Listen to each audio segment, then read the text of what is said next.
sinabi po ni VP Sara Duterte na hindi dapat maging ang Pilipinas na one-sided, kumampi o mag-lean lamang sa isang side, especially ang USA, Amerika, na alyado po ng ating bansa.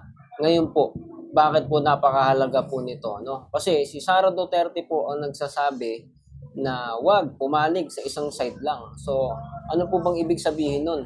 Ibig sabihin po nun, maging neutral ba tayo o kumampi sa isa? Kasi ang lumalabas po sa pandinig ng marami, sinasabihan niya po ang ating government, ang Navy, ang AFP, at siguro marami pa na nakapakikinig sa kanya. Ang gusto niyang papagparatingan ng kanyang mensahe na wag tayo one-sided kumampi sa Amerika. Pero, 'di ba? Ano ba ang lumalabas? Ang dumarating po kasi tila parang mas gusto mo piliin natin